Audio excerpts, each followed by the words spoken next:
One of the things you might wonder is, what is a day in the life of an electric guard dog outside sales rep like?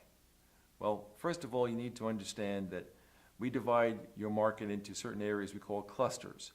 Your goal is to complete a review of all your clusters over a 2 to 3 week period. So what you would do the night before is you take a look at the map point file we give you. You draw a little box around that cluster you're going to see the next day. That will download to Excel, okay, all your hot, warm, and cold leads and opportunities in that area. And then you have to basically come up with a budget, because you're expected to make 10 calls a day in that area, and you'll find actually more opportunity than 10. So your challenge in the beginning is to find out which 10 are most important.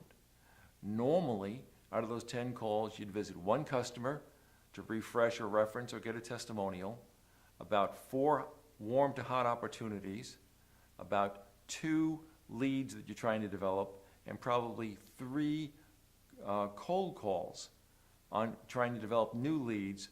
Frequently, you would have been directed to these by your existing customers, existing leads, or existing opportunities. After you've made your calls, we recommend that you enter your notes into Salesforce right away before short-term memory can be your problem.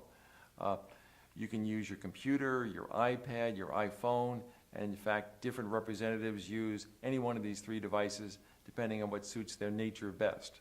And we don't care as long as it gets done. The other option is you enter your notes that evening, which is acceptable, though not ideal. And what we really do not recommend at all, okay, is you wait till the weekend to put your notes in, because by that time you just forget too much. But whatever tool that you find most useful, we will provide to get this data into the system quickly. And tomorrow, if a new tool is on the market we think will be more effective, we're going to get that one for you too.